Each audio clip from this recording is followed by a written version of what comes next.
살아계신 하나님 아버지 은혜를 감사드립니다.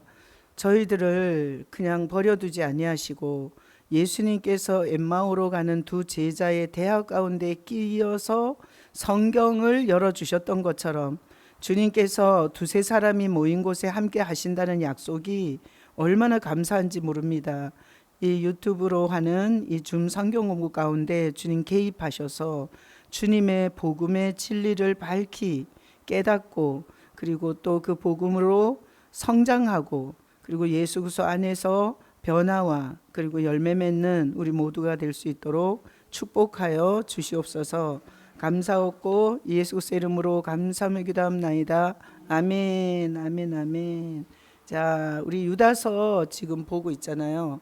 자, 유다서 한 절 한 절을 가지고 지금 유다서 좀 성경 공부를 하고 있는데 이제 제가 이게 한 절 한 절 하면서 보니까 참 중요한 주제들을 많이 다루게 돼서 감사한 것 같아요. 오늘 그 고린도전서에서 우상의 제물에 대해서 오늘 설교를 했잖아요.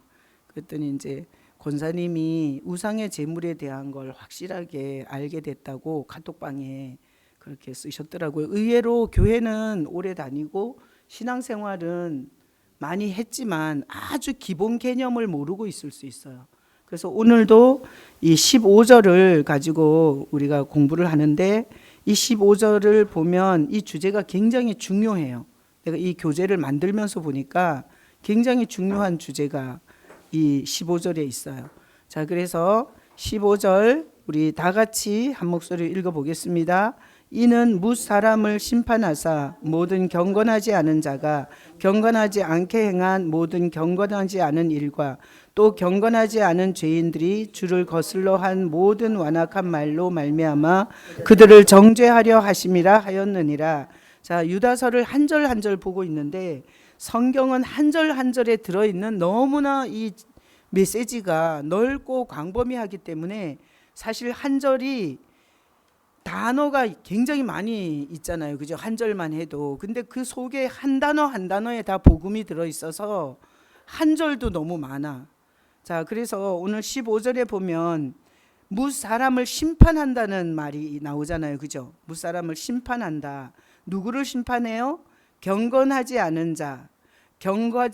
경건하지 않게 행한 모든 경건하지 않은 일. 그다음에 경건하지 않은 죄인들. 이렇게 심판에 예수님이 나와 있어요. 그래서 주를 거슬러 한 모든 완악한 말을 다 정죄해요. 그래서 예수님은 우리가 주를 거슬러 한 모든 불신의 말, 그리고 완악한 말, 대적하는 말, 주님을 낮춘 말, 주님을 이렇게 비하한 말, 이런 말들에 대해서 싹 다 심판하는 왕으로 그렇게 유다가 소개를 하고 있어요. 그래서 우리는 사람이 우리를 정죄한다고 낙심할 필요가 없지만 반드시 주님 앞에 정죄받을 것에 대해서 두렵고 떨림이 있어야 돼요. 자, 정죄가 뭐죠? 죄를 정하는 거죠. 자, 죄를 정하는 건 인간끼리 하는 거예요? 주님이 하는 거예요? 절대 예수님이 하는 거예요. 그래서 우리가 남을 정죄하는 것이 그 하나님의 자리에 앉은 죄잖아요. 그 죄 중에서 살인죄보다 더 하나님이 기분 나빠하는 죄가 정죄하는 죄예요. 이게 남을 정죄하는 건 죄를 자기가 정하는 거야. 그래서 이게 하나님의 위치에서 하나님의 대리자처럼 하는 일이라 이게 제가 보니까 살인죄 이런 거는 연약해서 짓는 거죠. 살인죄, 바람 피는 죄, 그다음에 뭐 도둑질하는 죄, 거짓말하는 죄, 뭐 성폭행하는 죄 이런 죄는 다 연약해서 하는 죄잖아요. 근데 이게 정죄, 죄를 정하는 죄는 교만죄예요. 그래서 하나님이 볼 때 이 개의 경중을 따진다면 살인보다 이게 정죄, 죄를 정하는 이런 죄는 하나님이 볼 때는 더 무거운 죄예요. 그러니까 인간 편에서 봤을 때는 살인죄가 더 무겁지만 하나님 편에서 봤을 때는 아주 오만방자한 게 죄를 정하는 죄예요. 그래서 우리가 이걸 좀 조심해야 되겠죠. 자, 그래서 거기 박스 이제 빨간 이제 색으로 칠한 게 무사람, 모든 사람을 심판해요. 누가? 예수님이. 모든 사람을 심판해요. 뭘 심판해요? 주를 거슬러 한 모든 완악한 말. 이게 뭔 말 했느냐에 대해서 심판을 하세요. 그리고 그들을 정죄, 죄를 정한다 이 말이에요. 그래서 보면 우리가 이 입으로 시인하여 구원에 이르잖아요. 그죠? 이거는 무슨 말이에요? 주를 높이는 말이죠. 그래서 사도신경이라든가 우리가 주기도문이라든가 그 다음에 주여라고 부른다든가 예수님을 왕이라고 목자라고 영접하면서 하는 말들, 이거는 무슨 말이에요? 주를 높이는 말, 주를 시인하는 말이죠. 이거는 정죄를 당할 일이 없겠죠. 오히려 정죄를 당하는 자리에서 네가 그렇게 그때 그렇게 말하는 거 내가 들었다. 네가 그렇게 찬양하는 소리를 들었다. 이러면서 오히려 정죄하기보다는 사면을 해줄 수 있겠죠. 믿음의 말은. 그래서 거기 옆에다가 공란이 있으면 적어봐요. 주를 거슬러 한 모든 완악한 말은 정죄를 당하죠. 오늘 본문에서. 자, 그러면 거기 반대로 주를 높여 한 모든 찬양하는 언어, 고백하는 언어는 사면을 받는다. 정죄, 죄를 정하는 거잖아요. 반대는 사면. 우리가 대통령 사면권이 있잖아요. 죄가 있는데도 사면을 받을 수 있어요.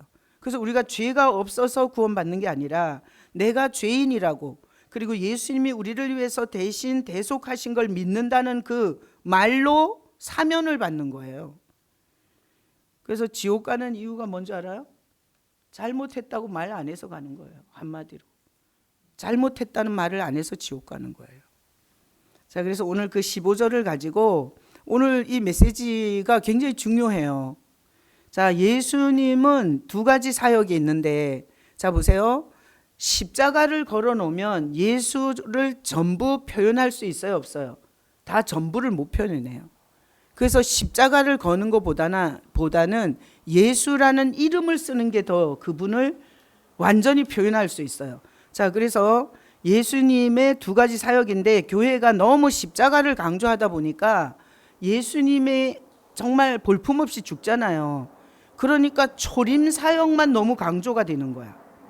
근데 사실은 이 재림 사역이 어마어마하거든요. 그래서 제가 십자가를 안 붙이고 오직 예수라고 붙이는 이유가 십자가로는 굉장히 예수의 단편만을 말하게 돼요. 더군다나 천주교 같이 거기다가 예수의 시체를 걸어놓은 그런 거는 신학적으로 엄청 모독하는 거예요. 여기 보면 주를 거슬러 한, 엄청 시끄럽네 비행기. 놔둬요, 시원한데. 네. 자, 주를 거슬러 한 모든 말을 정죄하잖아요. 근데 예수님의 그 죽으심을 계속해서 그렇게 매달아 놓고 모독하는 건 천주교가 신학적으로도 하나님을 상당히 모독하는 거예요.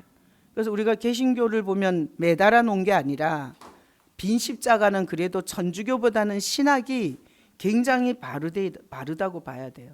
그렇다고 또 그렇게 십자가를 앞에 세워놓고 거기다가 예배드리고 이러는 거는 우상숭배적인 거라 실내 십자가는 없는 게 맞아요. 자, 예수님의 두 가지 사역인데, 자, 이사야 61장 1절로 3절 다 같이 읽어보겠습니다. 주 여호와의 영이 내게 내리셨으니 이는 여호와께서 내게 기름을 부으사 가난한 자에게 아름다운 소식을 전하게 하려 하심이라. 나를 보내사 마음이 상한 자를 고치며 포로된 자에게 자유를, 갇힌 자에게 노임을 선포하며 여호와의 은혜의 해와 우리 하나님의 보복의 날을 선포하여 모든 슬픈 자를 위로하되 무릇 시온에서 슬퍼하는 자에게 화관을 주어 그 죄를 대신하며 기쁨의 기름으로 그 슬픔을 대신하며 찬송의 옷으로 그 근심을 대신하시고 그들이 의의 나무 곧 여호와께서 심으신 그 영광을 나타낼 자라 일컬음을 받게 하려 하심이라.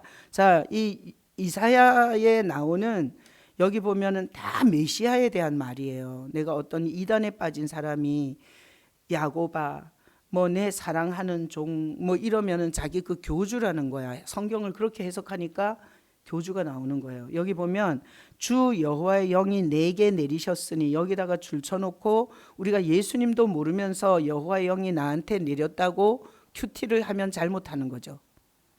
여기 이사야 61장에서 주 여호와의 영이 내린 건 누구예요? 예수님이세요. 그래서 일단 예수님으로 해석하고 그 예수님이 내 안에 계실 때 여호와의 영이 내게 오는 거죠. 그러니까 성경을 큐티를 하면서 예수를 빼놓고 자기한테 직접 적용을 하면 적그리스도예요. 그리스도를 제외시키는 묵상이 되는 거예요. 그래서 이게 큐티도 굉장히 위험한 거예요. 이게 성경의 원리를 모르면. 자, 그래서 여기 이사야 61장에 주 여호와의 영이 내게 내리셨으니의 내게는 앞으로 오실 메시아 그리스도에게 여호와의 영이 내려서 그분에게 기름을 붓는 거죠. 그래서 그리스도라는 이름이 기름 부음을 받았다는 뜻이죠. 자, 그래서 그분에게, 그러니까 예수님이 하나님의 영이 임했죠. 어디서 임했어요? 세례 받을 때 하늘로부터 비둘기 같은 성령이 임하잖아요. 공개적으로. 그래서 보면 이게 다 예수님에 대한 말씀이에요. 이사야서가. 근데 큐티하면서 그거를 자기에다가 적용하면 하나님의 영이 나한테 왔고, 그리고 하나님이 자기한테 기름을 부어서 자기를 복음 전하는 자로 삼았다, 이렇게 직접 큐티를 해버리면 예수가 없는 종교가 되기 시작하는 거예요. 자, 그래서 오늘 거기 여호와의 영이 내리신 분이 누구예요? 예수님.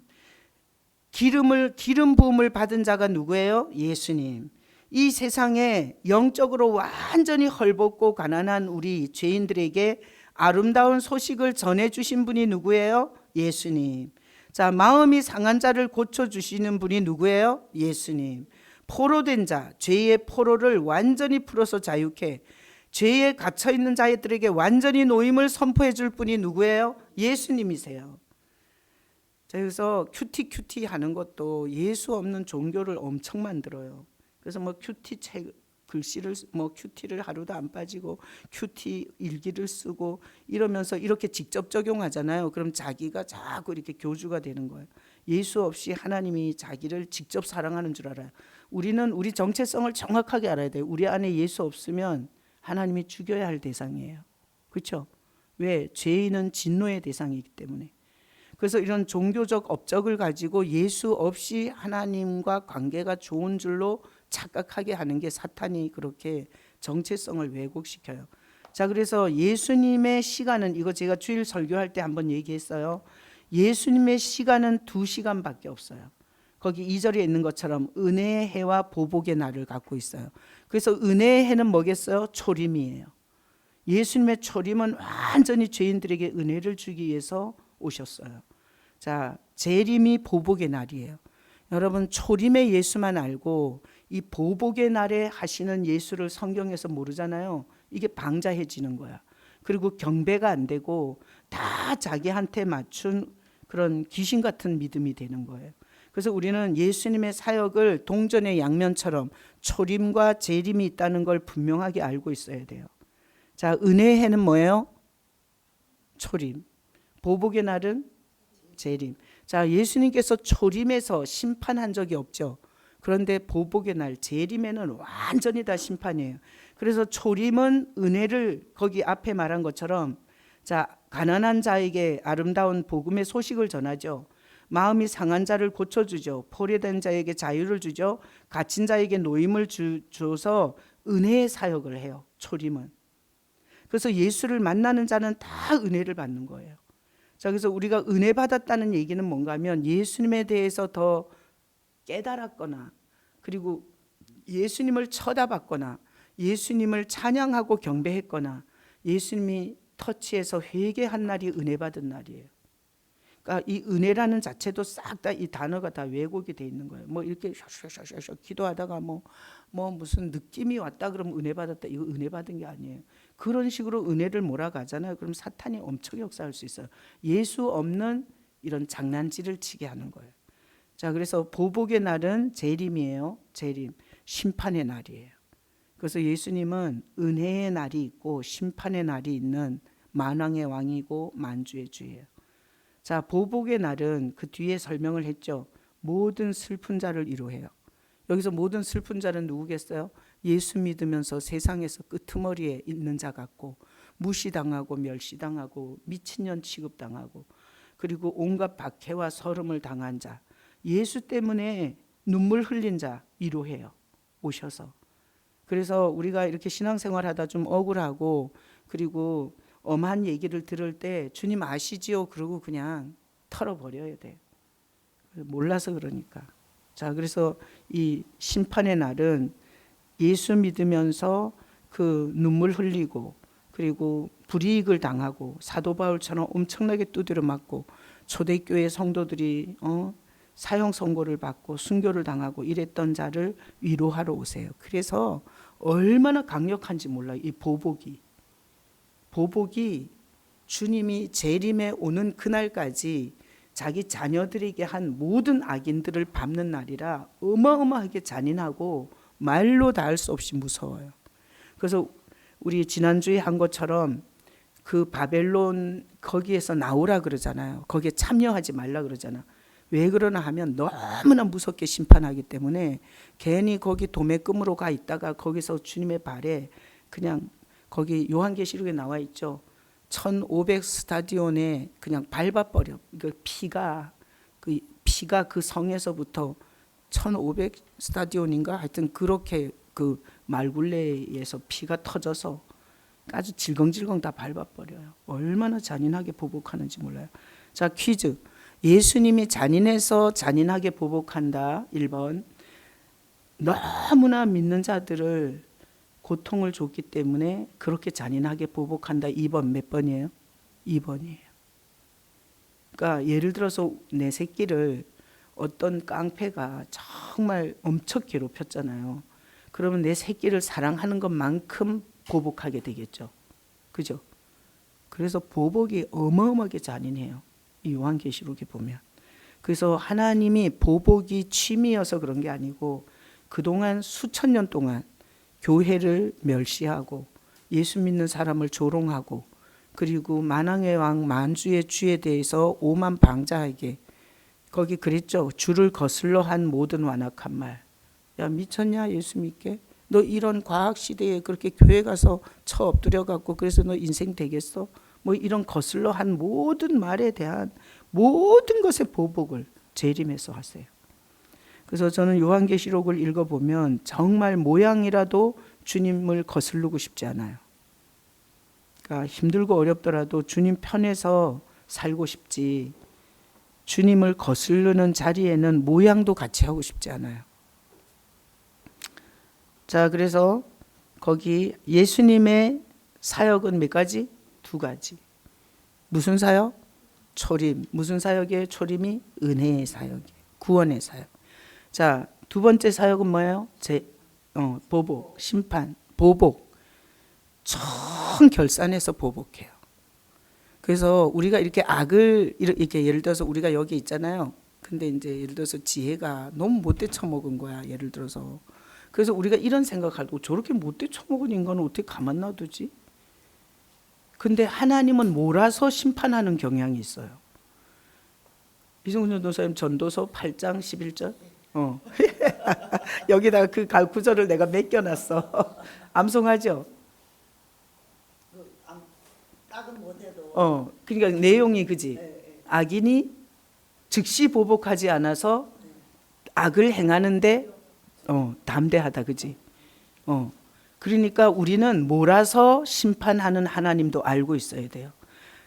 즉시 만약에 저 사람 저러다가 한 방 맞겠네. 근데 진짜 맞잖아. 사랑하는 거야. 그러니까 중간중간 때려주는 거는 사랑하는 거고 이렇게 한꺼번에 몰아서 확 심판하는 건 이건 저주할 때 그러는 거예요. 그래서 너무 막 사는데 너무 잘 되잖아. 그걸 보고 부러워할 일이 아니라 사실은 그 영혼을 걱정해야 돼요. 그러니까 몰아서 한 방에 하는 심판이 있어요. 그게 진짜 무섭다니까요. 우리 김정은이는 어떻게 자주 심판하는 것 같아요? 아니잖아요. 그냥 지금 몰고 있는 거야. 그냥 그 아버지 그 김일성부터 김정일부터 김정은까지 3대가 지금 형통하잖아. 그지? 그리고 뭐 흔들리지도 않고 지금 3대 세습이 되잖아요. 이 세상 나라에서 그런 나라가 어디 있냐고. 아니 잘 생각해봐. 그것도 기적이라니까. 그리고 그 30대 젊은 놈이 그 정도로 군부를 장악하고 지도력을 발휘한다는 것 자체가 기적이에요. 우리나라 보세요. 이게 뭐 대통령이 한 해라도 더 해먹겠나. 근데 기적 아니에요? 그거는 하나님이 몰아가고 있는 거예요. 그래서 우리가 은혜를 주는 기적도 볼 줄 알아야 되지만 이렇게 몰아서 심판하는 기적도 볼 줄 알아야 돼요. 이게 보는 눈이 있어야 돼. 그래서 신앙에 시험 들면 안 돼요. 이렇게 자꾸 이렇게 저기 몰아서 심판하시는 걸 모르면 이렇게 시험이 많이 들어요. 자, 예수님의 초림 사역을 이게 간단하게 보겠습니다. 누가복음 4장 16절로 21절. 16절 읽어봐요. 예수께서 그 자라나신 곳 나사렛에 이르사 안식일에 늘 하시던 대로 회당에 들어가사 성경을 읽으려고 서심해. 자 보세요. 나사렛, 그 자라나신 곳이죠. 예수님께서 가장 이렇게 자기를 드러낸 적이 있어요. 그게 어딘가 하면 나사렛에서 드러내요. 그것도 어디에서? 안식일에. 그러니까 구약은 다 안식일을 지켜야 되죠. 안식일이 규례였잖아요. 그러니까 예수님이 오셔서 안식일에, 늘 안식일에 가서 그 회당에서, 자, 회당에 들어가서, 그때 당시에 안식일에는 회당에 들어가서 어떻게 했냐면 성경을 차례대로 읽었어요. 성경을 차례대로. 그래서 아무나 무작위로 가서 남자들은, 그래서 제가 이스라엘에 가서 이 회당을 보고 왔잖아요. 회당이 여자들은 저렇게 2층에 올라가게 돼 있어. 구분을 해놨어요. 그리고 남자들은 이렇게 계단이 있어가지고 여기 둥그렇게 앉아요. 그리고 여기 강대상이 있어. 그럼 여기 두루마리 성경이 펼쳐져 있는 거야. 그러니까 예수님 당시의 회당을 머릿속으로 생각해야 돼. 그러면 두루마리 성경이 있는데 그 두루마리 성경을 그 차례대로, 설교가 없어. 뜻을 모르니까. 그래서 그냥 그 성경을 읽었던 거예요. 근데 예수님께서 정확하게 의도적으로 어떤 안식일에, 많이 안식일에 갔었죠. 거기 늘 하시던 대로잖아. 그러니까 예수님이 30세에 드러내시잖아, 자기를 메시아로. 그러니까 30년을 안식일에 가서 전혀 자기를 드러내지 않은 거예요. 그리고 공생애가 시작되면서 안식일에 늘 하시던 대로 그 회당에 갔다가 자기가 그 성경을 읽을 차례가 됐어. 근데 그 성경 읽을 차례가 어디예요? 17절에 선지자 이사야의 글을 드리거늘 책을 펴서 이렇게 기록된 데를 찾으시니. 자 보세요. 자기가 읽은 게 아니야. 그냥 차례가 됐을 때 주님이 탁 나타나는 거예요. 그리고 그 이사야 글을 읽을 때 그때 그 두루마리 성경을 받아서 그냥 아주 우연인 것처럼 읽는 거예요. 그러니까 하나님이 이렇게 우연같이 하기 때문에 사람들이 그게 하나님의 사역인지를 잘 몰라요. 근데 저는 이런 게 되게 잘 보여요. 우연인데 주님이 저렇게 하시는구나. 자, 어디를 읽었어요? 18절에 주의 성령이 내게 임하셨으니 이는 가난한 자에게 복음을 전하게 하시려고 내게 기름을 부으시고 나를 보내사 포로된 자에게 자유를, 눈먼 자에게 다시 보게 함을 전파하며 눌린 자를 자유케 하고. 자, 어디를 읽은 거예요? 이사야 61장, 우리가 앞에 읽었던 부분을 읽은 거죠. 그러니까 하나님은 1.1획도 계획, 모든 것을 주관하세요. 그래서 내가 이번 주에 뭔 얘기를 하려고 하는데 딱 오늘 이번 주 본문이 그래. 야, 그래서 내가 두렵고 떨린다니까. 목회를 제가 하는 게 아니고요. 하나님께서 뭘 하고 싶은데 그때에 그 본문이 딱 맞아 떨어지는 주간에 그걸 감동하시고 그리고 그 일을 하게 하셔. 야, 개봉박두. 자, 그래서 이사야 61장을 딱 그 차례가 돼서 읽었는데 사람들은 그냥 예수라는 나사렛의 청년이 그냥 이사야 61장을 읽은 줄 알죠. 그런데 보면 19절에 주의 은혜의 해를 전파하게 하려 하심이라. 자, 이사야 61장 1, 2절을 읽은 거죠. 그런데 다 읽은 거예요? 부분 읽은 거예요? 부분 읽었어요. 어디만 읽은 거예요? 앞부분만 읽었어요. 주의 은혜의 해를 전파하게 하려 하심이라 이랬어요. 자, 그럼 잘못 읽은 거죠. 근데 사람들은 눈치챘을까요? 여기서 눈치를 못 챘기 때문에 여기서 반항했다거나 뭐 이런 얘기가 없어요. 자, 그러니까 의외로 오늘날 우리도 성경을 잘 몰라요. 성경을 그렇게 읽고 그렇게 설교를 몇십 년씩 들었는데 성경을 잘 몰라. 내가 구성기 집사님이 우리 교회에 와서 설교를 들으면서 그분이 나한테 목사님 설교를 들으면서 우리가 성경을 너무 모른다는 생각을 했어요. 이렇게 얘기하더라고요. 그러니까 사실은 이렇게 뭐 큐티를 했다 그래도 내가 보고 싶은 걸 보고 그리고 내가 들었던 선지식으로 성경을 보면서 하나님께서 어떤 메시지를 하고 있는 성경을 그렇게 자세히 보지 않았잖아. 그럼 처음 보는 구절이 될 수 있어요. 근데 내가 그 구절들을 뽑을 때 주님께서 되도록이면 많이 봤던 구절들로 설교를 하라고 감동을 하세요. 그 생뚱맞은 구절들은 이게 설명하는데 시간이 오래 걸려. 그 짧은 시간에. 자, 그래서 우리는 오늘 보니까 예수님은 아주 의도적으로 예수님이 초림했다라고 선포한 거죠. 그죠? 근데 아무도 눈치 못 챈 거예요. 주의 은혜를 전파하게 하려 하심이라 그렇게 받고 이렇게 성경을 보복의 날은 빼죠. 보복의 날을 빼고 읽었어요. 그리고 책을 덮었어요. 그리고 거기서 그 두루마리 성경을 맡고 있는 자가 있어, 회당에는. 그걸 가지고 갔다가 또 안식일에 가져와서 펼쳐놓고 지난주에 여기까지 읽었으니까 이번 주는 여기서부터 읽으세요. 남자들이 돌아가면서 읽었다니까요. 그러니까 맡은 자에게 주시고 거기에 앉으시니 회당에 있는 자들이 다 주목하여 보더라. 이에 예수께서 그들에게 말씀하시되 이 글이 오늘 너희 귀에 응하였느니라. 예수님은 말할 거 다 했어요, 안 했어요? 다 했어요. 못 알아들어요. 아무도 그 말이 이 이사야 61장에서 나온 메시아가 자기를 선포하는 말인지 알아들은 인간이 한 명도 없었어요. 그래서 오늘날도 복음이 전해지잖아요. 다 못 알아들어요. 내가 보니까 20년 듣고도 미친 소리 많이 하던데 뭐. 그리고 신천지를 간 사람도 있고, 아이고 참 그 뭐 영혼이 그렇게 저주를 받아도 어떻게 저주를 받아? 자, 이 글이 오늘 너희 귀에 응하였느니라. 그래서 이 말은 바꿔서 말하면 거기다 써야 돼요. 나는 은혜를 주기 위해서 온 초림의 메시아다. 이렇게 말한 거예요. 이 글이 오늘 너희 귀에 응하였느니라. 이게. 내가 메시아다. 나는 은혜를 주러 왔다. 그래서 거기 보면은 가난한 자에게 아름다운 소식을 전하러 왔다. 마음이 상한 자를 고치러 왔다. 포로된 자에게 자유를 주러 왔다. 갇힌 자에게 노임을 선포하러 왔다. 은혜를 주러 왔다. 이 얘기가 다 포함이 돼 있던 거예요. 근데 못 알아들은 거지. 그 고향에서 제일 먼저 자기를 드러냈는데 나중에 고향 사람들이 예수를 죽이려고 그러잖아요. 그러니까 이 영적으로 귀가 멀고 눈이 멀잖아. 그러면 정말 더 나쁜 짓을 할 수 있어요. 더 나쁜 짓을.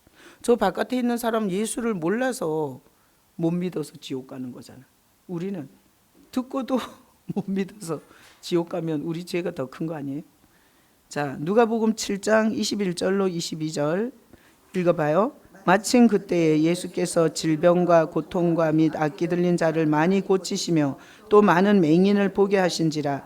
예수께서 대답하여 이르시되 너희가 가서 보고 들은 것을 요한에게 알리되 맹인이 보며 못 걷는 사람이 걸으며 나병 환자가 깨끗함을 받으며 기먹은 사람이 들으며 죽은 자가 살아나며 가난한 자에게 복음이 전파된다 하라. 자, 이게 어딘가 하면 요한이 예수님을 메시아라고 소개를 했죠. 내 뒤에 오시는 이가 성령과 불로 세례를 줄 거라 하고 나는 그분의 신발끈도 고쳐맬 수 없다 이렇게 하던 사람이 감옥에 갇혔잖아요. 자기가 어려움을 당하는데 예수님이 어떤 액션도 안 취해줬잖아요. 그러니까 제자들을 보내요. 네가 메시아가 맞냐고 물으러 보냈어요. 이 누가복음 7장을 읽어보면 내용이 그래요. 그러니까 우리 신앙이라는 게 이렇게 영적으로 상태가 좋을 때는 엄청난 신앙 고백을 하다가 뭔가 환경에 어려움이 오잖아요. 홀딱 까먹어요. 그러니까 요한도 여자가 낳은 자잖아요.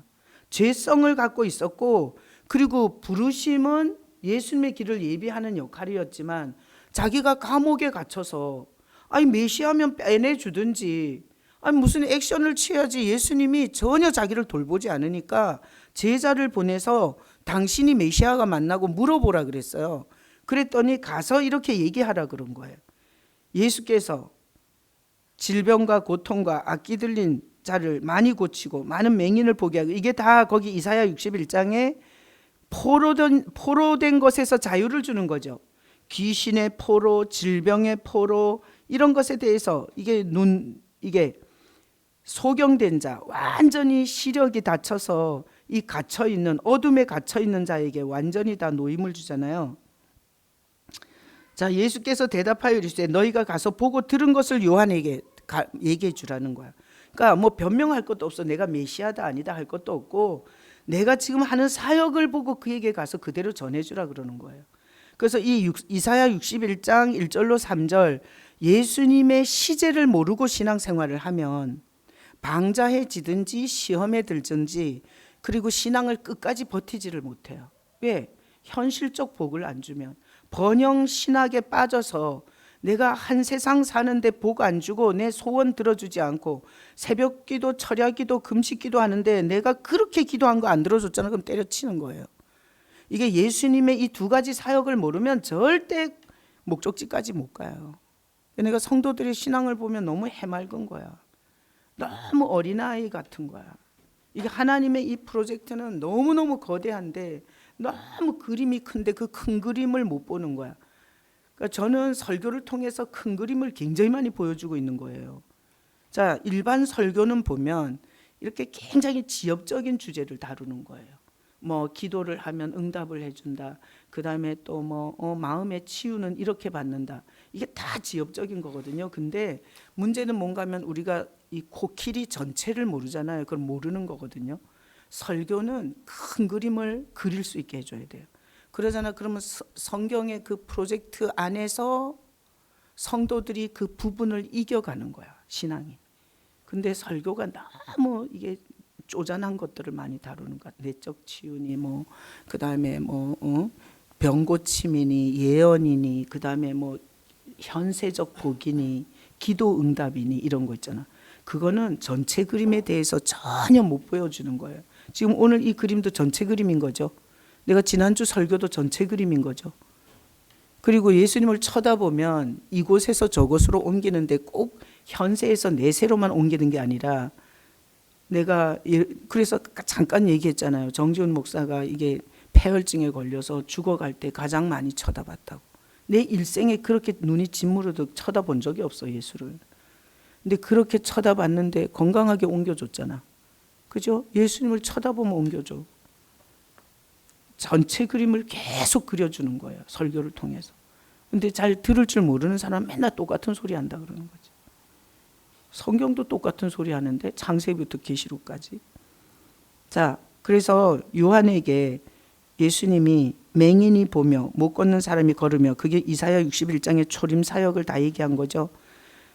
가난한 자, 병든 자, 포로된 자, 갇힌 자를 다 놓이게 하고, 나병 환자가 깨끗함을 받고, 기머거리가 듣고, 죽은 자가 살아나고, 가난한 자에게 복음이 전파된다. 정확하게 메시아의 이사야 61장 1절 사역을 말해준 거예요.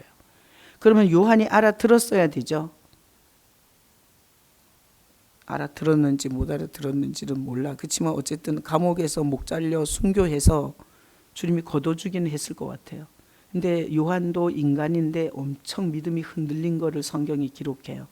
자, 성경에 있는 예수 외의 모든 인물은 흔들리는 게 기록이 되어 없어요. 싹 흔들린 게 싹 기록이 되어 있어요. 그러니까 인간 숭배하지 말아요. 아브라함 흔들렸죠. 모든 성경의 인물은 싹 다 흔들렸어요. 그래서 인물 중심으로 묵상하는 거 굉장히 위험한 거예요. 하나님은 거기 사사기에도 보면 기드온 대단하게 일하잖아요. 나중에 다 실족해요. 아들을 70명 낳고 결국은 우상 숭배로 그 아들 70명이 싹 다 그 아들끼리 전쟁해서 서로가 다 죽이잖아요. 삼손의 인생도 그렇고 다 보면은 인간은 다 이렇게. 그래서 요한조차도 이렇게 말했잖아요. 예수님이 여자가 낳은 자 중에 최고 큰 자라고 그랬잖아요. 요한은. 그러니까 큰 자는 누군가 하면 메시아를 본 자가 큰 자예요. 그러니까 우리는 교회가 크고 사역이 크면 큰 목사님이라 그러잖아. 하나님은 그렇게 생각 안 해. 예수님과 가까운 사람이 큰 목사예요. 그렇죠? 누가 큰 교인이냐? 예수님과 가까운 사람이 큰 교인이에요. 그러니까 개념 자체가 하나도 우리가 정리가 안 돼 있는 거죠. 자, 그래서 여자가 낳은 자 중에 가장 크다고 한 말씀은 요한이 위대한 사역을 했다는 뜻이 아니라 메시아를 가장 가까이에서 보고 그리고 가장 가까이에서 섬긴 자이기 때문에 가장 큰 자라고 한 거예요. 그래서 요한은 순교했지만 나중에 주님 앞에 가서 이때 당신이 메시아 맞냐고 질문했던 거 상당히 부끄러웠을 것 같아요. 그렇죠? 그래서 우리도 이렇게 예수님의 초림 사역과 재림 사역을 이렇게 양면에 이게 동전의 양면처럼 딱 놓고 신앙생활을 해요. 그러니까 초림의 은혜도 보고 보복도 봐야 돼요. 그래서 그 보복의 자리에 있으면 얼마나 끔찍한지에 대해서 이렇게 좀 묵상을 하면서 힘들고 어려워도 그 자리에 있지 않는. 그래서 이제 교회들이 많이 치우쳤잖아요.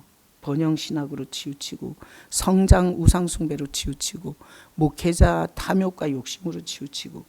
그래도 또 성도들은 잘 모르지만 우리가 그런 것들을 분별해야 돼요. 정치적으로 교회를 이용하고 하여튼 자 이제 초림 사역 아시겠죠? 그래서 사복음서에 보면 거의 다 초림 사역이죠. 그 사복음서는 다 초림 사역이라고 봐야 돼요. 근데 이사야서가 66장까지 있잖아요. 나는 이사야서를 자주 읽거든요. 그냥 66장이니까 금방 읽어요. 그냥 난 성경을 통으로 읽고 맨날 성경을 읽지도 않아. 나는 뭐 그냥 아무 생각 없이 살란 날이 많아. 근데 그냥 이렇게 있다가 빌립보서를 그냥 통으로 4장인데 룻기를 그냥 4장 이렇게 읽고 이렇게 뒷산을 쳐다보면서 묵상해 보는 거야. 예수님 중심으로. 그리고 이사야도 66장. 난 이사야서를 많이 읽었어요. 근데 이상한 신앙에 빠진 어떤 내 가까운 목사가 예전에 한 얘기가 생각이 나더라고. 자기는 이사야서를 읽으면 무슨 얘기인지 모른다고 했어. 누군지 알겠어요? 우리 집안에 가까운 이상한 목사 있잖아요.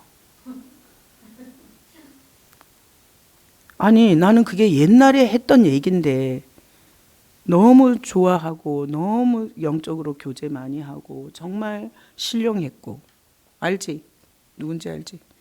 근데 그때 그냥 흘려 지나가는 말로 자기는 이사야서가 뭔 얘기인지 모르겠다고. 그리고 개척을 해서 설교를 하면서도 나한테 얘기했었어. 자기는 이사야 설교가 제일 힘들다고. 근데 이사야는 1장부터 66장까지 있거든요. 이건 완전히 신구약이 다 있어요. 그래서 초림과 재림이 다 들어있어요. 얼마나 정확하게 들어있는지 몰라. 한번 여러분이 이사야서를 통으로 하루 날 잡아서 그냥 1장부터 66장까지 읽어봐요. 초림과 이게 은혜의 해와 보복의 날이 아주 한 절에서도 겹쳐서 나와요. 얼마나 아름답게. 이사야서는 완전히 복음서예요. 그래서 구약의 복음서가 이사야서예요. 그래서 신약의 복음서는 사복음서잖아요. 그래서 구약에서 이 메시아에 대해서 정확하게 이 양면을 드러낸 게 이사야서예요. 야, 대단하지. 이사야서가 이해가 안 되면 이건 예수의 영이 없는 거야. 자, 그래서 재림 사역을 이제 볼게요. 재림 사역. 자, 재림은 뭔 사역이라고요? 보복 사역, 심판 사역. 완전히 자기 자녀, 신부, 자기 백성에게 한 모든 악행을 한 방에 다 짓밟는 게 재림 사역이에요. 그래서 요한계시록 18장 21절로 24절 읽어볼게요. 이에 한 힘센 천사가 큰 맷돌 같은 돌을 들어 바다에 던져 이르되 큰 성 바벨론이 이같이 비참하게 던져져 결코 다시 보이지 아니하리로다. 자, 이 세레머니가 큰 맷돌 같은 돌을 바다에 던지죠. 천사가. 이게 세레머니야. 그래서 우리가 성찬도 세레머니거든요. 예수님을 먹고 마신다는. 그러니까 이 심판 보복의 날도 세레머니를 해줘요. 큰 맷돌. 그거를 힘센 천사가 바다에 확 던지는 거야. 그러면서 큰 성 바벨론이 이같이 비참하게 던져질 거라는 세레머니를 천사가 보이고 그리고 심판 사역을 해요. 그래서 이 바벨론적인 것에는 모양도 같이 가면 안 돼요. 모양도. 그래서 지난주에 그랬잖아요. 거기서 나오라고. 거기 참여하지 말라고. 자, 그래서 오늘날 이 바벨론적인 것들이 굉장히 많아요. 교회 안에. 화려한 거 좋아하고 큰 거 좋아하고 그리고 치장하는 거 좋아하고 그리고 현세의 그 기복 이런 거 다 바벨론적인 거고 그리고 그렇잖아. 하나님이 축복하셔서 우리가 행복하기도 하고 부하기도 하고 성공도 하고 어떤 중요한 포지션에 서기도 하죠. 그렇지만 그것 자체를 추구하는 건 아니야. 우리는 그것 자체를 추구하면 번영신학이 되고 기복신앙이 돼서 신앙에서는 멀어져요. 왜? 하나님은 거기에 박자 안 맞춰주니까. 근데 오히려 예수님의 복음을 사랑하잖아. 그게 저절로 와야 돼. 그게 목적이 되잖아요. 그러면 속는 거예요. 그래서 번영신학과 기복신앙이 이게 살짝 마귀의 작품이야. 우리를 거기다가 목표 지향을 거기다가 두게 해서 자꾸 속상하게 하는 거야. 거기다가 목표를 두잖아. 희한하게 하나님이 안 맞춰줘. 근데 예수님을 사랑하잖아. 그런 거 안 줘도 돼요. 이 세상에서 바울도 세상의 끄트머리에 있는 자 같았다 그러잖아. 돌을 맞고 박해를 당하고. 그렇지만 능력이 뭐 어마어마했잖아요. 그리고 그가 가는 곳에는 그를 한번 보고 싶어 했잖아. 그러니까 사람들에게는 어마어마한 존경과 위엄이 있었어요. 근데 예를 들어서 천막을 키워갖고 자비량으로 선교하고 물질적으로나 세상적으로 봤을 때는 거지였던 거야. 그렇다고 해서 바울이 비참했어요? 아니에요. 빌립보서를 읽어보면 자기는 일체의 비결이 있었고 자기는 풍부에 처할 줄도 알고 빈궁에 처할 줄도 알고 일체의 자기는 비결을 갖고 있다고. 얼마나 당당한지 몰라. 그래서 내가 예수 믿으면서 보니까 뭐 이렇게 성경 공부를 해서 들은 건 아니지만 그냥 내 죄를 위해서 너무나 정말 비참하게 그 대가를 지불하는 예수님을 뵙고 그냥 그분을 사랑했어요. 그랬더니 저절로 오는 거더라고요. 돈도 오고 성공도 오고 명예도 오고 난 주님이 줄 수 있는 만큼 난 다 받았다고 생각해. 제가 우스워요? 아니 내가 우습냐고. 아니 나는 사람들이 나를 어떻게 보는지 모르지만 나는 이보다 더 성공할 수는 없고 이보다 더 부할 수도 없고 이보다 더 명예스러울 수도 없고 이보다 더 빛날 수도 없어. 아니 그냥 예수님 사랑하면 저절로 주는 거야. 그런 걸 구한 적이 없는데. 근데 사람들은 그거를 먼저 구하다가 예수님을 사랑하지 못하니까 시험에 많이 드는 거야. 왜 안 주나? 왜 안 주나? 이러다가 실족을 하는 거예요. 그래서 우리는 자꾸 자기 자신에게 메시지를 해야 돼. 이게 목적이 예수님을 사랑하는 것이 돼야 돼. 그럼 저절로 다 줘요. 번영 주고 성공 주고 자식들 결혼도 잘 시켜주고. 하여튼 어떻게 그렇게 잘 맞는 것들을 끌어다가 결혼을 시켰나. 나 지금도 그 생각이 드는 거야. 우리 시내를 보면 야 어떻게 저렇게 잘 맞는 신랑을 지구 반대편에서 저렇게 꼭 집어가지고 저렇게 결혼을 시켰나. 또 우리 지훈이도 보면 아니 하일 사무랑 엄청 잘 맞아. 하여튼 되게 잘 맞는 것 같아. 하일아 잘 맞지. 아니 혈액형도 둘이 AB형이야. 그래가지고 둘이 좀 특이하긴 해요. 아니 혈액형도 AB형이지. 그리고 약간 이게 들떨어진 것도 비슷한 것 같아. 그러니까 그래서 왜 우리 부부끼리 너무 안 맞아도 힘들잖아요. 근데 내가 이렇게 보면서 야 이게 내가 만복을 받았다. 내가 무슨 결혼 기도를 한 것도 아니고 작전 기도를 한 것도 아니고. 근데 하나님이 하일이 같은 경우엔 우리 교회 몇 년 다녔어? 지금 20년이야? 지훈이랑 결혼할 때까지는 몇 년이었어? 20년? 10년. 그러니까 10년 전에 데리고 와서 이 교회에서 영적으로 그지? 같은 가족이 되게 해서 진짜 육신의 가족이 되게 한 거야. 내가 어느 날 이렇게 묵상해 보니까 시내를 그 영훈이를 만나게 한 것도 진짜 희한하거든. 난 우리 딸이 결혼 안 할 줄 못할 줄 알았거든. 안 하는 게 아니라 못할 줄 알았거든. 이게 또 유튜브에 올라가면 얘가 지랄하겠네. 아니 그런데 아니 어쩌면 그렇게 잘 맞는지 몰라. 야, 그 금식 기도를 한들 철야 기도를 한들 그렇게 잘 맞는 배필을 어디서 골라오겠냐. 근데 그냥 나는 진짜 한 게 예수님 사랑하는 것밖에 안 했어. 근데 하나하나 진짜 이보다 더 좋을 수는 없다. 그렇게 주님께서 하셨어요. 그래서 예수님을 사랑하라고. 그러면 자식들 결혼 걱정 안 해도 돼. 그리고 뭐 어쩌고 저쩌고 해도 다 하나님이 다 책임져 주고 이보다 더 좋을 수는 없는 인생이라고 눈물 흘리면서 죽게 하실걸요. 뭐 저만 그랬겠어요. 자, 그래서 재림 사역 아시겠죠? 큰 맷돌을 들어다 바다에 꽉 던지는 것 같이 이렇게 보복을 해요. 못 나오는 거죠. 그냥 끝인 거죠. 그래서 거기 22절부터 24절에 보면 그 내용이에요. 그 바벨론이 22절에 보면 검은 곳 하는 자와 풍류하는 자와 퉁소 부는 자와 나팔 부는 자들의 소리가 결코 다시 내 안에서 들리지 아니하고. 자, 그러니까 엄청 화려하게 산 거죠. 검은고나 타고 풍류나 하고 퉁소나 불고 나팔이나 불면서 완전히 세상에선 최고로 살았던 거예요. 그래서 뭐 그릴 게 없거든 저 교황청을 그리면 돼요. 온갖 세상 금은 다 끌어안고 온갖 세상 유명한 미술품은 다 걸어놓고 그리고 온갖 나라들의 정치적 위에서 군림했어요. 내가 다 빨간 걸로 할 수 없어가지고 거기 그렇게 해놨지만 자 보세요. 어떠한 세공업자든지 결코 다시 내 안에서 보이지 아니하고 그러니까 미술품 그리고 보석 이런 것들을 엄청 많이 세공했다는 거야. 여러분 보석이 보석다워지려면 진짜 기기묘묘하게 세공을 해야 돼요. 그러니까 보석이 없는데 세공을 했겠어요? 맷돌 소리가 결코 내 안에서 들리지 아니하고 이 맷돌이 뭐예요? 이게 음식을 가루로 가는 것을 맷돌로 표현하는 거죠. 그러니까 먹을 것이 넘쳐났다 이거야. 근데 싹 다 말리겠다는 거야. 싹 다 뺏겠다는 거예요. 23절에 등불빛이 결코 다시 내 안에서 비치지 아니하고 빛이 온갖 세상의 화려한 빛은 다 끌어다가 화려하게 장식했던 거 그거 어떤 빛도 밝히지 못하게 하겠다는 거예요.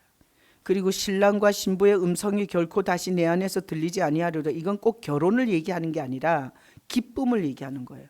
기쁨의 소리. 이게 우리가 예수님께서 가장 먼저 이 사역을 기적 사역을 표적 사역을 했던 게 가나 혼인잔치잖아요. 결국 나는 죄인들하고 결혼하겠다는 선포를 한 거거든요. 그리고 비둘기가 짝을 찾아온다는 성령이 비둘기같이 내렸고 그래서 예수님은 짝을 찾아오셨어요. 우리가 그분을 사랑해야 짝이 되는 거야. 그러니까 신랑 신부의 음성이 결코 다시 내한테니 아주 기쁨의 소리가 그 안에 풍류를 타죠. 검은고를 타죠. 세공업자들이 빛을 밝히고 얼마나 화려했는지 깔깔깔깔 웃고 그 네로 황제가 술판을 벌이던 거하고 똑같은 거야 이게. 그런 장면이에요.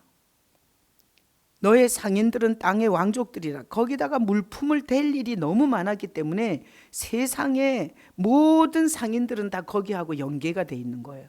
천도 팔아먹어야지, 보석도 팔아먹어야지, 상도 팔아먹어야지, 술잔도 팔아먹어야지. 온갖 상인들이 다 거기다 붙어먹는 거예요. 세상에. 그래서 이 바벨론은 정치, 경제, 문화, 예술 싹 다 장악하고 있는 거예요. 이 바벨론이. 우리는 예수 그리스도의 찬양과 경배와 예수 그리스도에 대한 헌신과 주님에 대한 주권에 붙어 있는 거예요. 자, 내 복술로 말미암아 만국이 미혹되었도다. 이런 걸로 이 기쁨과 화려함과 그 보석과 빛으로 이 세상의 화려함 좋아하는 인간을 싹 다 미혹했다는 거야. 이 바벨론이.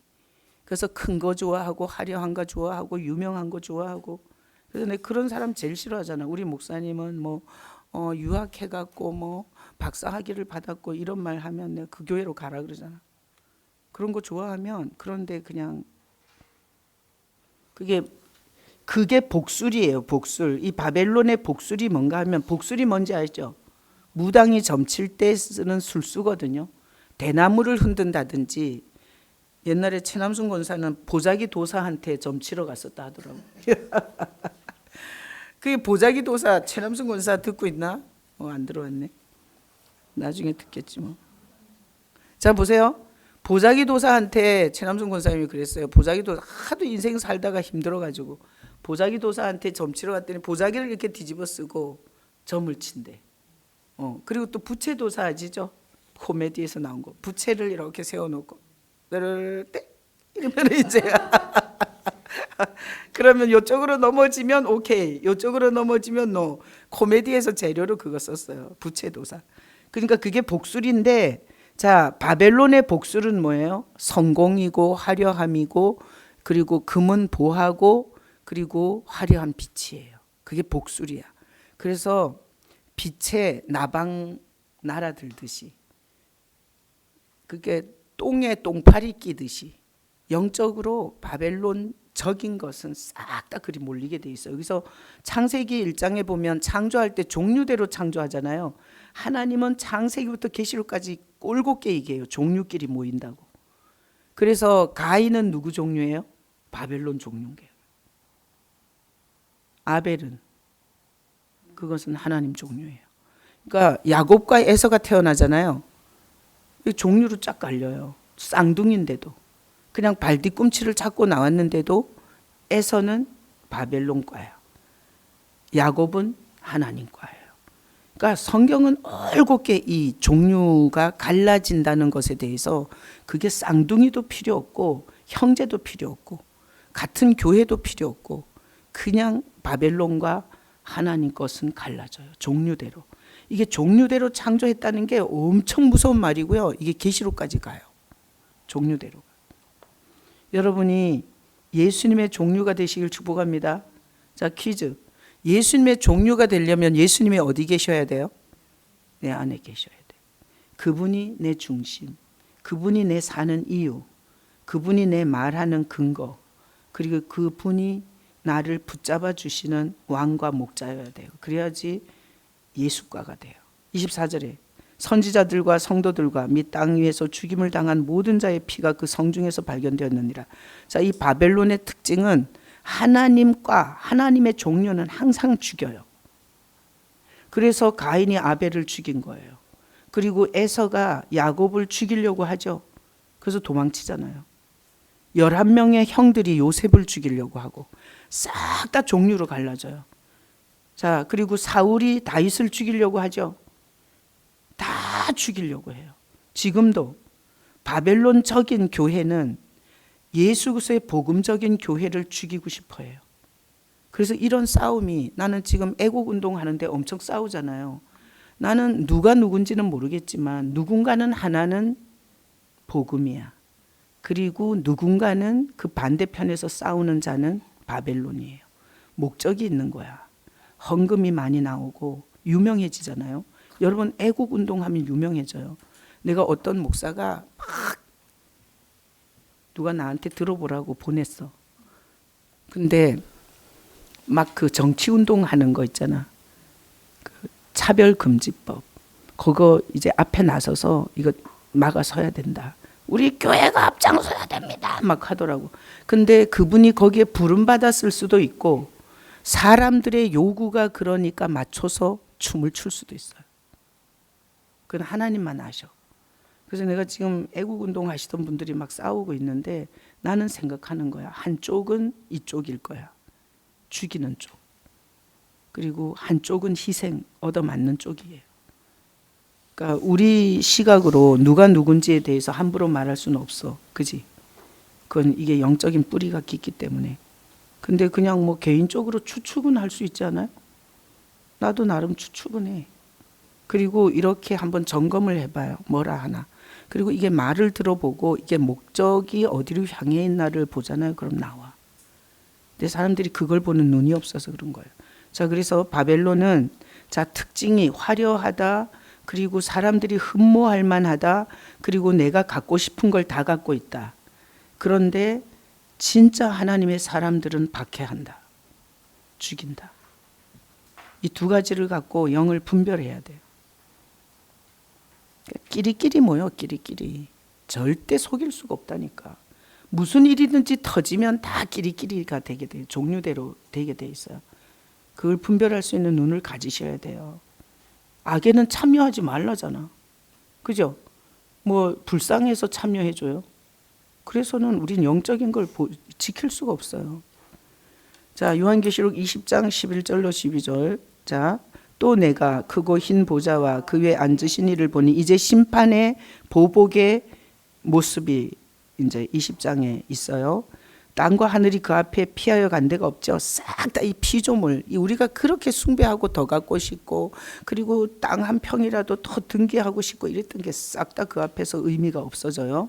12절에 또 내가 보니 죽은 자들이 큰 자나 작은 자나 그 보좌 앞에 서 있는데 책들이 펴 있고 또 다른 책들이 펴졌으니 곧 생명책이라 죽은 자들이 자기 행위를 따라 책들에 기록된 대로 심판을 받으니. 자, 그래서 거기 죽은 자들이 큰 자나 작은 자나 이거는 유명하거나 뭐 거지나 뭐 무명하거나 싹 다 죽은 자들이 그 보좌 앞에 서요. 그래서 하나님의 그 심판 앞에서 피할 자는 있다 없다? 없어요. 한 명도 없어요. 그래서 여기서 뭐 과학 교수고 뭐 무슨 뭐 생명과학 뭐 박사고 뭐 이러면서 하나님이 있네 없네 반드시 하나님의 이 심판대 앞에 두렵고 떨림으로 간이 덜덜덜 떨리고 거기 서요. 책들이 펴 있고 다른 책이 펴 있는데 두 책이 있죠. 책들 생명책하고 행위책이에요. 거기 생명책 거기도 줄 쳐야 되겠네. 생명책. 그다음에 죽은 이 생명책은 뭐겠어요? 생명이 뭐예요? 예수님이죠. 그래서 예수 믿는 자들의 명부라고 보면 돼요. 생명책을. 그래서 이만희가 뭐 영생이란 쪽지를 주면서 구원받았다고 그랬잖아요. 지가 뭔데 생명 영생이란 쪽지를 주고 난리야. 예수님이 내가 길이요 진리요 생명이라 그랬어요. 예수님이 우리 안에 있으면 자연히 생명책에 이름이 기록이 돼요. 그러니까 내 안에 예수님이 구주고 목자인지를 점검하지 그건 뭐 생명책에 있냐 없냐 그걸 왜 신경을 써요. 자기 신앙을 점검하면 되지. 자, 죽은 자들이 자기 행위를 따라 책, 이게 행위의 책. 이게 죽은 자는 예수가 없는 자가 죽은 자예요. 자, 우리는 죽은 자예요, 산 자예요? 산 자예요. 그래서 요한복음에 보면 예수님께서 내가 가면 다시 오겠다 그러면서 보혜사 성령을 말하면서 내가 살았고 너희도 살았음이라 그래요. 그래서 우리가 예수님을 바라보는 자는 생명을 바라보잖아요. 그 생명을 바라보면 이 산천초목이 다 살아있잖아. 그래서 살아있는 자에게 홀리 스피릿이 오는 거예요. 자, 그래서 여기서 죽은 자는 예수 안 믿은 자예요. 그래서 이 죽은 자들은 행위대로 심판을 받는 거예요. 자, 그래서 13절에 보면 바다가 그 가운데서 죽은 자들, 바다에 빠져 죽은 자가 싹 다 주님의 심판대 앞에 사망과 음부도 이게 마귀 새끼들도 이거 싹 다 그 지옥에 끌고 있던 그 영혼들까지 싹 다 내놔요. 이게 이제 백보자 심판인데 이게 이제 최종 예수님이 재림하면서 하는 심판이에요. 자기의 행위대로 심판을 받아요. 자, 행위대로 심판을 하면 지옥을 피할 자가 있다 없다? 없다. 한 명도 없어. 한 명도. 하다못해 네가 농사를 지으면서 하나님의 은택을 모른 죄 그냥 지옥이에요. 우리 뭐 살인이나 하고 도둑질 해야 지옥인 줄 알지. 그 다 그 죄의 개념을 몰라서 그래요. 자, 그래서 행위대로 심판을 받죠. 사망과 음부도 불못에 던져지죠. 그래서 이게 둘째 사망, 불못 이게 완전히 이제 지옥, 영원히 지옥에 이렇게 행위대로 심판을 받아 던져져요. 자, 누구든지 생명책에 기록되지 못한 자는 불못에 던져지리라. 그래서 우리는 예수님을 고백하고 믿고 그래서 내 안에서 신앙을 점검해야지 내 밖에서 뭐 선교를 많이 했냐 전도를 많이 했냐 뭐 구제를 많이 했냐 뭐 직분이 높았냐 아무 상관이 없어요. 성경을 자세히 보면 네 안에 예수 있냐 이거야. 네가 예수님 앞에 물은 적이 있냐 이거야. 네가 예수님 때문에 봉사하고 헌금했냐 이거야. 네가 예수님 때문에 교회를 사랑했고 네가 예수님을 전하며 살았냐 이거지. 네가 종교를 전했냐. 뭐 기도를 하세요. 뭐 우리는 예수님을 바라보고 하는 기도, 예수님을 바라보면서 하는 구제, 선교 이거는 완전히 다 상 받을 일이고요. 예수님을 쳐다보지 않으면서 그런 종교 짓을 어디서 배워서 한 거 싹 다 불못이에요. 생명책에 기록되지 못했는데 그러면 천주교에서 선행했다고 뭐 상 줘요? 싹 지옥이에요. 어떤 사람이 지옥에 갔는데 테레사 수녀를 봤다는 거 봤어요? 못 봤어요? 교황도 봤다 그러고 거기 뭐 저기 걔 누구야? 빌리진 했던 애 마이클 잭슨 뭐 봤다는 건 뭐 수도 없고 그죠? 근데 테레사 수녀를 봤다는 것도 봤어요. 제가 어떤 지옥 리포트를 보니까 나는 그럴 수도 있다고 생각해요. 일생 동안 시집도 안 갔잖아요. 그 수녀 옷 한 벌 입었잖아. 그리고 나서 그 문둥총과 그 가난한 자들의 옷이 됐고 발이 됐고 손이 됐잖아요. 그러면은 상 받아요? 아니에요.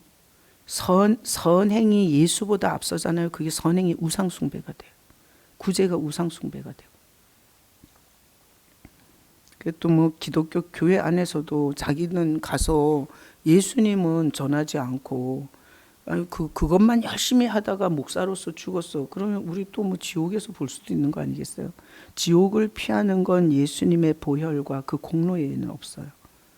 근데 이제 교회가 이게 사회 운동을 많이 하잖아. 기장인가? 교단보다 별로 특성이 좀 있어요. 이게 통합 측은 WCC나 NCCK 이런 데 적극적으로 다 참여를 해요. 그 교단 자체가. 그래서 거기 소속한 감리회 이런 거 싹 다 거기 소속돼 있잖아요. 근데 이게 합동 측은 좀 그걸 조심을 해요. 그래도 보수예요. 근데 우리 교회는 합동 측에 있는 군소교단이거든요. 저는 여자 목사 안수주는. 합동 측은 지금도 여자 목사 안 줘요. 이게 그래서 보면은 이제 사회 운동을 가장 많이 한 게 기독교 장로예요. 기장이라고 하는데 그 사회 운동을 굉장히 많이 해요. 이게 데모하는데 그 앞에 나가서 신부들도 되게 많이 하죠. 그러면 사람들이 저 차별금지법 할 때 동성애자도 소수자를 옹호해야 된다 이렇게 목사들도 많잖아요. 그리고 신부들도 많잖아. 그러니까 안 믿는 사람이 볼 때는 그 사람들이 진짜 선하게 보이죠. 근데 하나님이 보실 때는 그건 진짜 이거는 생명책하고는 거리가 먼 종교인들이에요. 그렇게 우리가 선행으로 한다면 뭐 저기 불교에서 뭐 여기 복지관하고 뭐 이게 고아원하고 양로원 하면 다 생명책에 들어가게. 우리가 선행의 개념, 구제의 개념, 그다음에 이 종교 행위에 대한 개념이 생명책에 기록되는 것과 어떨지에 대해서 한번 생각해 봐야 돼요. 그래서 우리는 정말 이 복음 때문에 구제하고 복음 때문에 선교하고 복음 때문에 또 사회 뭐 운동도 할 수 있는 거고. 자, 여러분 이름이 생명책에 기록되기를 축복합니다. 그리고 바벨론 종류가 아니라 얻어맞아 죽더라도 아벨처럼 그리고 에서처럼 불이익을 아니 자기 유익을 쫓아가잖아요. 그죠? 에서처럼 팥죽 한 그릇 때문에 하나님의 기업을 우습게 생각하는 그런. 또 사울 보면은 아니 다윗이 아직 왕도 안 됐는데 왜 그렇게 죽이려고 하냐고. 3,000명을 풀어서 죽이려고 하잖아. 그게 이 바벨론의 특성이에요. 그러니까 진리 편을 죽이려고 하는 거예요. 그러니까 예수님이 오셨을 때 진리가 오신 거죠. 그랬을 때 종교 지도자들이 싹 다 죽이려고 하잖아요. 그 특성이에요, 특성. 아까 그 예수님의 재림 사역에서 요한계시록 18장에 있는 사역이 진리를 죽이고 싶어 해요. 진리를 지우고 싶어 해요. 그게 바벨론의 특징이에요. 그래서 우리는 지금 시대에 다른 건 다 잘해. 립 서비스도 잘하고 사회운동도 잘하고 무슨 프로그램도 잘하고 뭐 하여튼 행사도 잘하고 다 없어서 잘해. 근데 복음에 대해서 깨어있지 못하잖아요. 그럼 한번 생각해 봐야 돼요. 저 목사를 누가 불러서 누가 쓰고 있는지를 한번 생각해 봐요. 우리 그냥 해맑게 목사가 다 진리를 전한다고 그렇게 해맑게 신앙생활 할 수가 없어요. 왜? 아니 그러면 성경에 대제사장과 서기관과 바리새인이 예수를 죽이려고 했다고 왜 써놨겠냐고. 사실은 가장 주도적인 자들이 그럴 수 있어요. 메인 그 주도 세력 있죠. 우리 한국 교회를 끌고 가는 주도 세력이 사실은 그쪽일 수도 있어요. 전 세계적으로 보세요. 어디 교황청이 제일 타락했는데 가장 많은 금을 갖고 가장 많은 주권을 가진 교황청이 제일 심한데 제일 화려하고 우리 어디 돈 좀 벌어갖고 우리 유럽에 여행 좀 한번 가봐요. 아니 우리 언니는 안 믿을 때 그랬다니까. 저 교황청을 보고 나한테 전화했어. 남아 그때 우리 언니는 진짜 예수 믿을 생각도 없었고 그리고 집안에서 제사 열심히 지내는 시집에서 믿으면 큰일 나지. 근데 우리 언니가 그때 나한테 전화해가지고 남아 하나님이 살아계시더라. 그래서 어디? 이랬더니 교황청에 가보니 정말 엄청나더래. 나는 아직 못 가봤어요. 적금 들어서 한번 가볼까요? 그 베드로 그 발등이 다 따랐대. 대리석인데 얼마나 거기다 빌었는지 그것도 좀 만져보고 가보고 싶네. 자, 히브리서 10장 26절로 31절 26절 읽어봐요. 우리가 진리를 아는 지식을 받은 후 짐짓 죄를 범한 즉 다시 속죄하는 제사가 없고. 자 보세요. 진리를 아는 지식 누구죠? 예수님을 믿은 후에 그분 이게 다시 여기 짐짓 죄를 범한즉은 일반 윤리 도덕적 죄가 아니에요. 그분을 부정하거나 그분을 저주하거나, 그리고 뭐 우리가 시험 들어서 이렇게 믿음이 연약해져서 뭐 예수님을 잠깐 떠났던 이런 게 아니야. 아주 본질적으로 그 영이 예수님을 부정하는 거예요. 그러면 다시 속죄 받을 어디서 받겠냐는 거야. 다시 속죄하는 제사가 없고 오직 무서운 마음으로 심판을 기다리는 것과 대적하는 자를 태울 맹렬한 불만 기다리고 있다는 거예요. 그래서 우리는 힘들고 어려워도 내가 이해할 수 없어도 우리를 위해서 희생하신 예수님을 끝까지 붙잡고 그분의 선하심을 알아갈 때까지 기다려야 돼요. 내가 보니까 왜 우리 시내를 이렇게 결혼을 빨리 안 시켜주나. 근데 지금 지나고 보니까 주님이 선하셨습니다. 좀 늦게 하니까 잘 만났어. 뭐 거기 또 뭐 너무 일찍 만나갖고 이상한 놈 만났으면 어떡할 뻔했어요. 그래서 내가 주님 앞에 울면서 그런 기도할 때가 많아요. 주님이 항상 옳습니다. 주님은 항상 최선입니다. 내가 무지합니다. 돌아보고 나면 다 최선이야. 다 최선이야. 참 여기 올 때도 진짜 와가지고 괜히 왔다. 이승훈 전도사님 내가 저 컨테이너 사무실에서 나올 때마다 눈물 났다 그러더라고. 나는 그렇게 나를 불쌍하게 보는 사람이 있는 줄도 몰랐는데 나는 솔직히 처량했어. 솔직히. 야, 이 성도들을 끌고 와갖고 주중에 와 있을 데가 없는 거야. 그리고 예배실도 못 쓰지. 주일만만 쓰는 거야. 와, 이거 어떡하지? 가슴이 철렁 내려앉더라고. 그리고 이거 잘못 온 거 아닌가. 그런 진짜 어려운 시간을 한 1년을 보낸 거야. 근데 지금 돌아보면 이거 주려고 그 컨테이너 사무실에서, 그리고 그 코로나 사태에 수요 예배를 저 기도실에서 드렸어. 우리가 그지? 지금 인원이 그만큼 거기서 그 좁은 공간에서, 근데 거기서 예배하면 진짜 엄청 은혜가 됐어.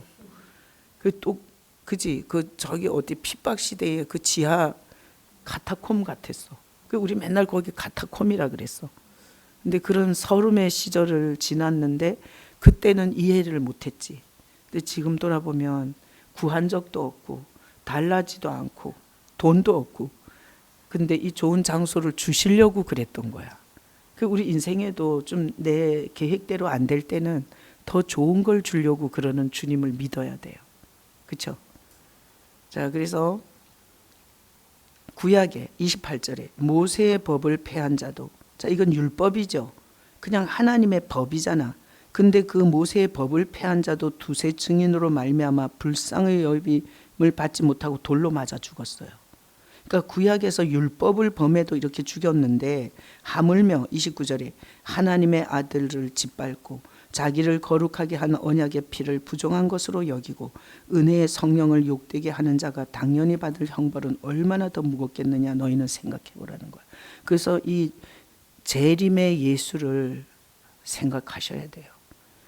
자, 예수님이 다시 오시면 두 가지를 해요. 상을 주든지 벌을 주든지 해요. 상은 예수님 때문에 눈물 흘린 자 닦아주시겠죠. 예수님 때문에 희생한 자 주님께서 갚아주시겠죠. 헌신한 거, 손해본 거, 참은 거 다 주님이 갚아주시겠죠. 그렇지만 예수님과 상관없이 이게 하나님의 아들을 짓밟은 교회, 음녀교회, 그리고 거짓 선지자, 그리고 이 짐승을 숭배하는 것 같은 이 바벨론에 속한 자들, 번영신학과. 그래서 내가 그 정광훈 목사님 그 설교를 듣다 보니 정광훈 목사님이 조용기 목사님이 은퇴하고 나서 만나서 조용기 목사님한테 복음을 전하셔야 된다고 권면을 했다 그러더라고요. 깜짝 놀랐어요. 목사님, 이대로 은퇴하시면 어떡하냐고. 복음을 전하셔야죠. 그러니까 번영신학은 거기서 다 나온 거거든요. 그러니까 사람들이 그렇게 모이는 거야. 야, 그러니까 야, 그런 말도 했었구나 그랬어요. 자, 우리가 예수를 짓밟았을 때의 그 심판이 얼마나 무서울지를 생각해 봐야 돼요. 그래서 예배는 내 소원을 이루러 오는 게 아니고 예배는 주님을 아까 그랬잖아요. 거스르는 말이 아니라 시인하는 말, 높이는 말, 영광스러운 말, 찬송하는 말을 쏟아내는 게 예배예요. 그래서 주님께서 면죄를 시켜주는 거야. 우리가 그 예배는. 그 예배에 처음부터 끝까지 다 예수님을 높이는 거잖아요. 그러니까 사도신경도 안 하고 예수님을 높이는 찬양도 안 하고, 내가 이렇게 찬양 인도자들의 찬양을 이렇게 들어보면 정지훈 목사가 이 경배 찬양을 잘 하더라고. 경배 찬양을. 그 종이기도 정지훈 목사 없을 때 경배 찬양을, 그지, 주님께 높고 위대하심을, 그 남자가 소리를 높여갖고 그날 엄청 은혜 받았어요. 그리고 내가 그날 너무너무 힘들어가지고 애 보면서 완전히 탈진이 되고 막 진짜 완전히 이 만신창이가 돼 있었어. 근데 김재성 집사님이 그날 금요예배 때 찬양 인도를 했거든. 근데 그 찬양을 부를 때, 그죠? 뭐였더라? 하여튼 그 찬양을 할 때 확 회복을 시키더라고. 그래서 찬양이 이렇게 보면 경배, 주님을 경배하는 찬양이 있어. 우리 신세 타령하는 찬양이 있고. 그러니까 예를 들어서 이런 건 경배는 아니야. 내가 지나왔던 모든 순간이, 이거는 우리가 되게 힐링받는 가사들이야. 들으면 다 은혜가 되지. 근데 주님께 경배를 올리는 건 아니에요. 그래서 내가 정지훈 목사는 이렇게 선곡을 하는 걸 보면 이렇게 경배 쪽의 선곡을 그래도 많이 하더라고. 그래서 목사가 그런 게 좀 달라야지 뭐. 안 그래요? 자, 그래서 이 재림의 그 무서운 거를 한번 생각해 보라는 거야. 얼마나 그 받을 형벌이 얼마나 무거울지 생각해 보라는 거야. 하나님이 자기를 준 거잖아. 삼위일체니까, 그죠? 자기 자신을 준 거잖아요. 호칭적으로는 아들이 왔지만 사실 하나님이 온 거잖아요, 그죠? 그러니까 자신을 희생해서 우리를 살리려고 했는데 그걸 짓밟았어. 그 보혈을 우습게 여겼어. 그래서 어디서 누가 그랬죠? 그 돼지 피로 하나님께 제사한 왕 있잖아요. 로마의 황제. 몰라요?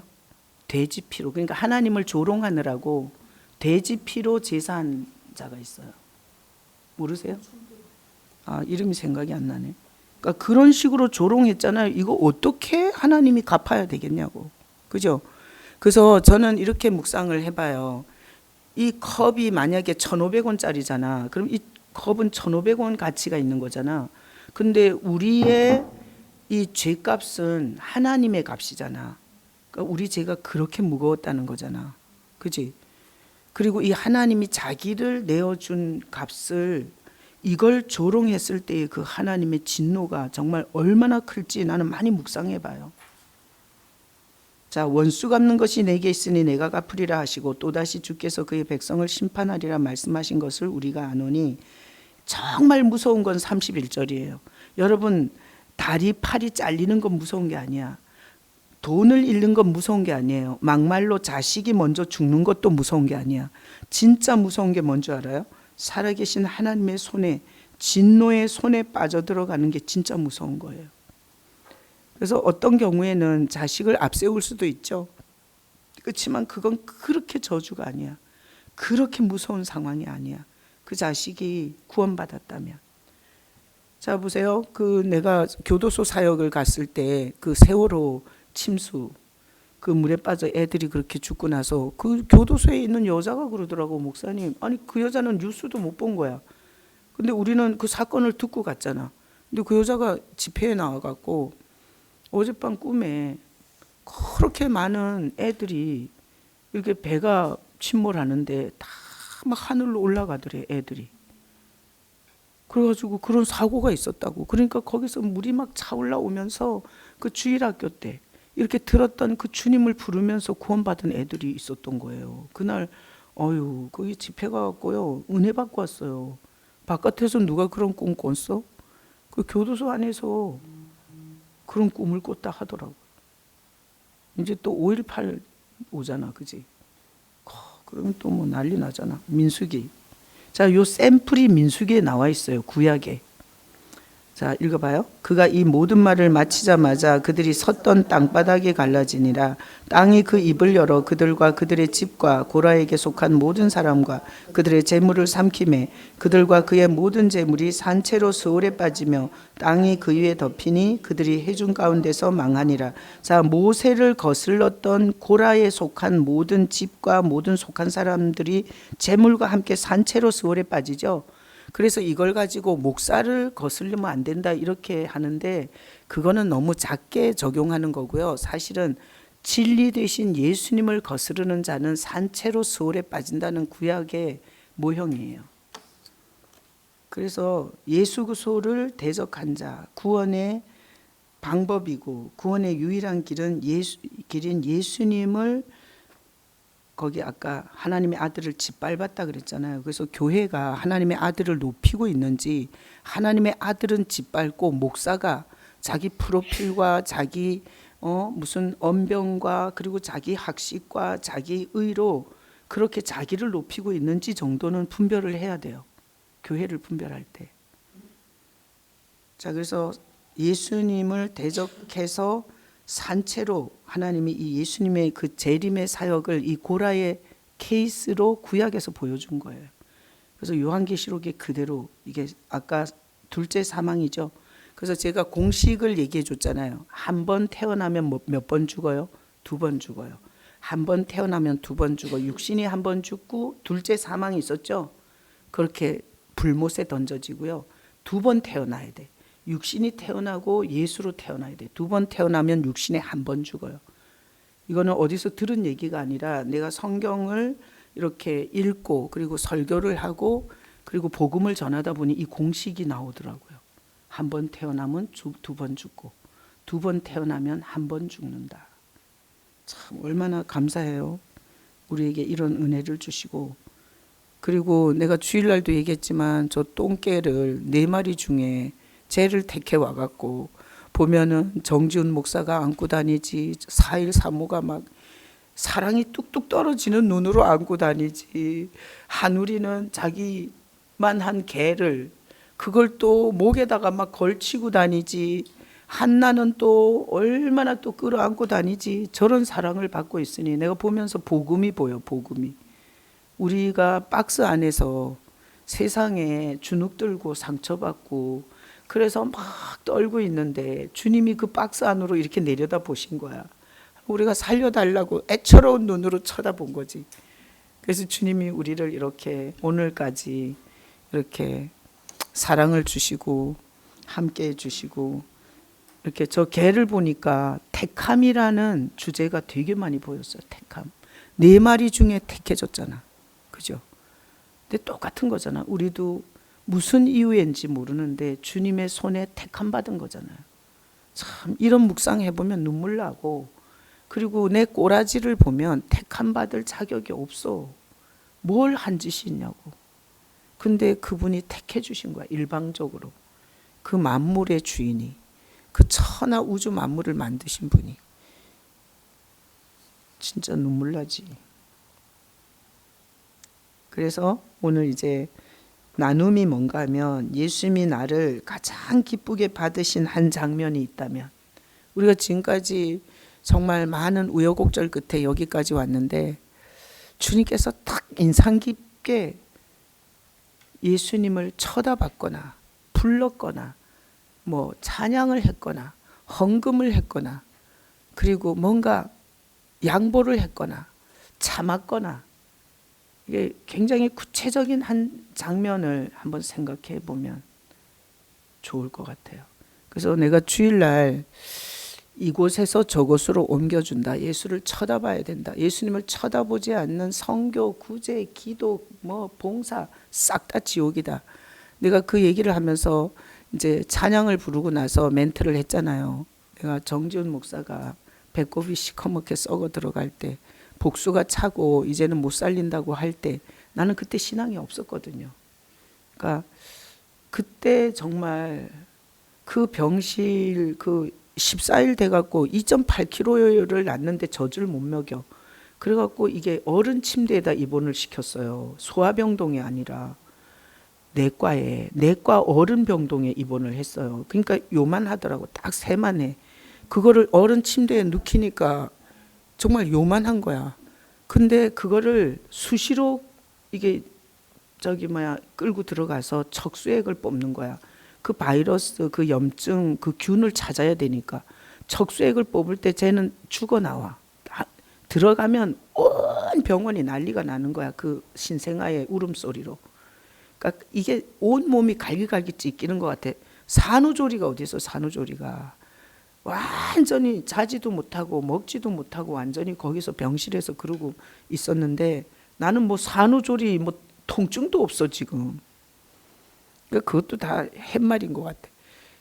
그럴 때 진짜 그 병실 그 침대 그 애가 누워있던 난간을 붙잡고 부모들은 못 들어오게 하니까 저기서는 그냥 복도 저 중간쯤에서 간호사실 중간에 있잖아 항시.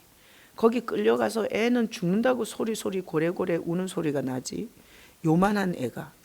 그러지 그때는 진짜 갈 곳이 없는 거야. 그러니까 그때 그 병실 그 침대 그 난간을 붙잡고 얼마나 믿음도 없으면서 주님을 쳐다봤는지 몰라요.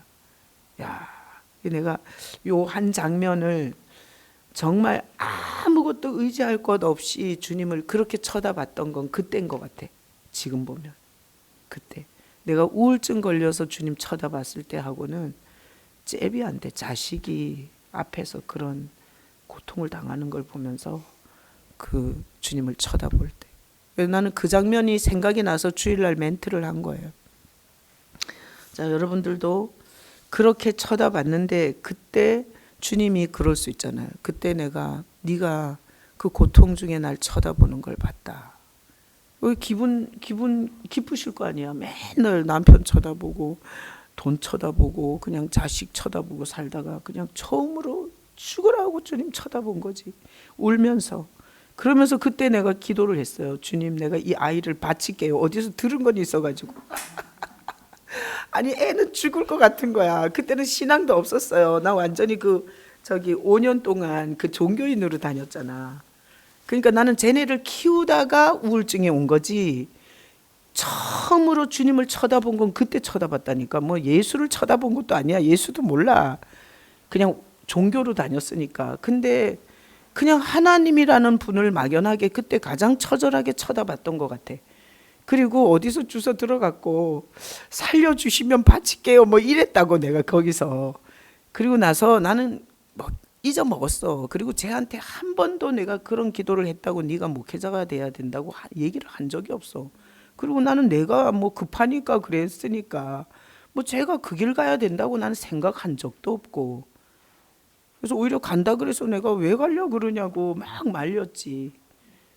그러니까 그랬는데 저렇게 가더라고. 주님께서 또 다 그때 보고 또 지명회에서 불려서 살려줬나. 그래서 마음에 안 들어서 막 욕하면 꼭 나를 혼내. 네가 그렇게 잘났냐고.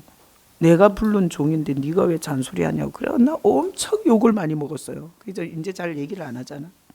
하도 얻어 터져가지고. 그래서 내가 여러분이 나누기 쉽게 이렇게 예를 들어줬어요. 자, 기도하고 유튜브는 끊어요. 주님 은혜를 감사드립니다. 예수님은 두 가지 사역을 하십니다. 초림 사역은 은혜의 사역이었고 재림 사역은 완전 보복 사역, 심판 사역입니다.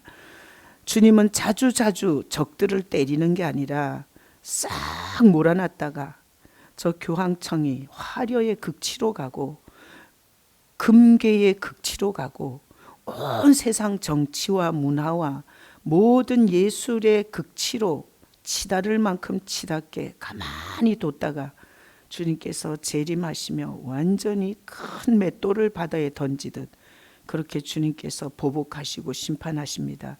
우리는 가인과 아벨의 라인, 에서와 야곱의 라인, 사울과 다윗의 라인, 11 제자와 유다의 라인, 10명의 형들과 요셉의 라인, 우리는 종류대로 모이게 돼 있는데 우리의 영혼이 예수의 복음에 그 생명에 붙고 그 종류로 남을 수 있도록 주님께서 우리 영혼을 붙잡아 주시옵소서. 우리가 결단하고 결심한다고 되는 것이 아니라 주님이 베드로를 붙잡아 주셨던 것처럼 흔들리고 넘어지는 우리의 신앙이지만 주님께서 불쌍히 여겨주시고 우리를 굳건히 붙잡아 주셔서 우리가 주님이 다시 오시는 날 눈물이 닦아지고 그리고 참고 견딘 것을 주님께서 안다 하시며 주님으로부터 위로를 받는 그런 주님의 재림의 날이 될 수 있도록 주님 모든 성도들을 축복하시고 보호하여 주시옵소서. 감사하고 예수 그리스도의 이름으로 감사하며 기도합나이다. 아멘. 우리 주님 앞에 감사와 찬양과 존귀가